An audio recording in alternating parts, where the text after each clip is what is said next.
Hi, everybody. Hey, right behind me, see that? That's pea-size hail on my deck railing. We've had hail several afternoons. We've had it again this afternoon that also came with thunderstorms down around McMinnville in just the past hour or so. And I'm going to show you radar in a moment, but there's some pretty good rain cells out there right now. Anyway, that continues to be a story. Why are we getting hail? Why are we getting thunder for that matter? It's all tied to how cold the air sharply becomes as you rise up in hold on, let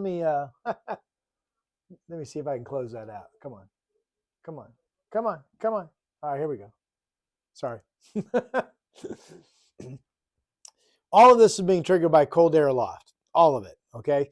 Remember, the snow level has been generally just above 1,000 feet during the day, just below 1,000 feet early in the morning for sticking snow for the last several days. We had that today. We're going to see it again tomorrow. It still looks like Thursday snow level goes up to 2. Friday snow level goes up to 4,000. That's government camp. Saturday snow level goes up to 3.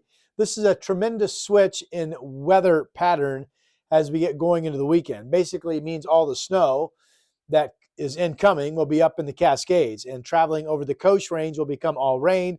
There will be no snow threat in the valley. And also, as we start to warm, you lose that hail threat. And I haven't, right now, I don't see any excellent chances for thunder, but certainly we're going to be losing a lot of what we've been getting. And with that just comes more of a rainy pattern with incoming weather systems. There's the next front that comes in is slowly arrives into Thursday night, early Friday morning. And then we're kind of quiet over the weekend. There's just scattered showers around, rain showers, no snow, no hail, nothing like that. And then the next weather system comes in on Monday, it looks like at this point. But through that stretch of time, we'll be getting closer and closer to normal temperatures. Anyway, okay, I want to show you what's going on right now. Here's the radar. And I think if I blow this up, I think you can see the bright colors. Look at the red and the oranges. That's moving north of McMinnville. That was a thunderstorm. They had pea-sized hail. The storm itself was moving at about 35 miles per hour. There was a hailstorm that was up ahead of that.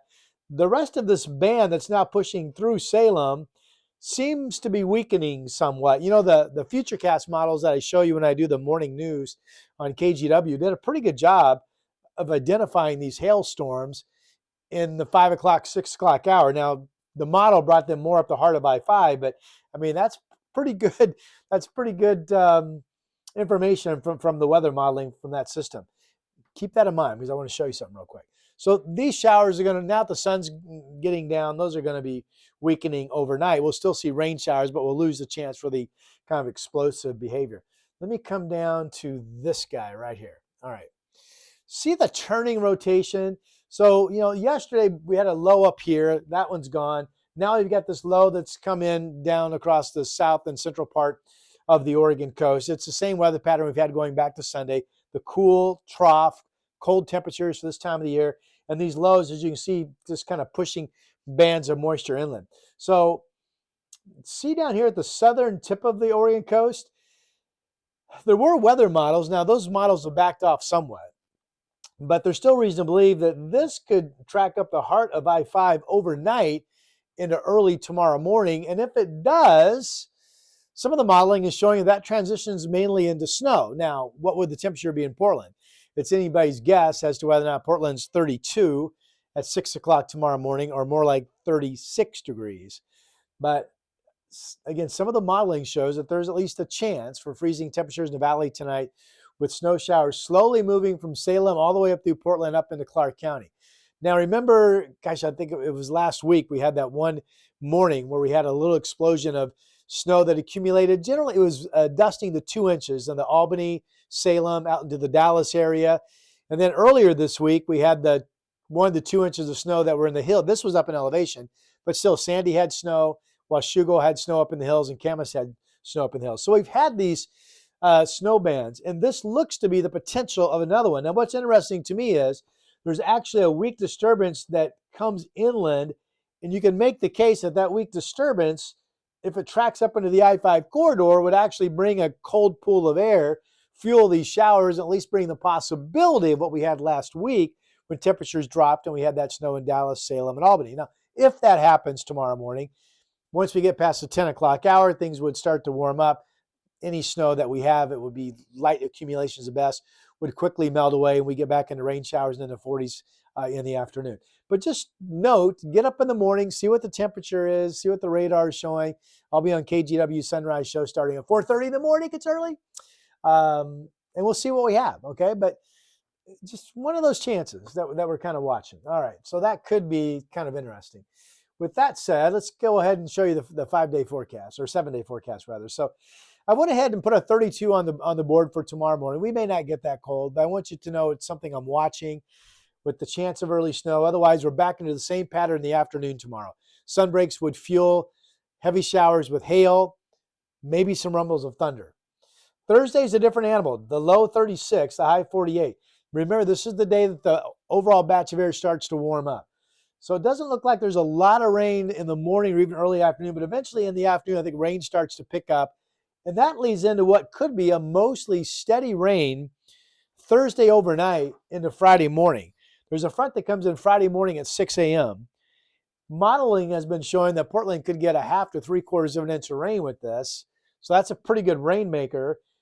And it's tough to tell right now how soon that breaks into showers Friday afternoon or not. So that's a pretty wet period of time. Notice the low Friday, 40 to 48. And then behind all of that, we have just typical scattered showers. I keep changing or tweaking the weekend forecast. It now looks like both days will have a shower chance, but more dry weather. And I think plenty of time with partly cloudy skies, more of that than scattered showers, but there will be some around.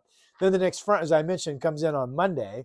And right now, that looks to be a pretty good rainmaker as well. Pretty rainy day overall. Then that breaks into showers following that. Okay, let's go ahead and get you to my Mount Hood. Let's go. Come on. Oh, hold on. Oh, all right. Here we go. All right, now we can do it. Come on. All right, here we go. I've been doing those Canva programs, and right now I'm just operating off my weather site, so I'm kind of forgetting what I'm doing. Again, this is my weather site, portlandweather.com. If you want a site that you can go to and check conditions for the coast, pull up a page that gives you everything you need to know for Mount Hood. The same for the gorge, the same for the valley. My custom 7-day forecast. I hope you'll bookmark this weather tool. So again, this is all my custom work. So we had like 1 inch to 2 inches of snow up on the mountain today. It's 1 to 3 tomorrow. Maybe it picks up a little bit Thursday. But then remember, Thursday overnight, Friday morning, that's heavy snow. That's a foot. And it's possible that it will be more than that. So that's good snow going into the weekend, new snow, then just some snow showers over the weekend. Government camp, things are starting to warm up at times. Here's government camp at just over 30 degrees. That was warm enough that ODOT got that highway in pretty good shape. And if you did join us yesterday, I talked about a weather watch that the National Weather Service had up for the Siskiyou Summit. In fact, they had a winter storm warning. Well, that was their forecast I was sharing. Bottom line is it didn't get that cold. And here's the Siskiyou Summit, or near the summit. This is actually lower at 2675 elevation, 36 degrees. But the highway up over the summit itself on I-5 is also clear. So I'm going to start to at least pass along their watches and warnings in the Oregon, Washington area. But I'm not going to take the time mostly to get in and see if their forecast is good or not. I'm just going to pass along their headlines. This time around, their forecast was overdone, and travel on I-5 down to the Siskiyous was fine. So that's good news. Okay, well, that's the forecast. One more day. Let me backtrack. Yeah, one more day of the same weather pattern we've been having. We're looking at that chance of some snow showers that could accumulate in some spots tomorrow morning. Friday, we start to warm up. We have the really wet weather Thursday overnight, Friday, the showers on Saturday and Sunday, next front on Monday. All right, we'll see what happens tomorrow morning. I'll talk to you soon.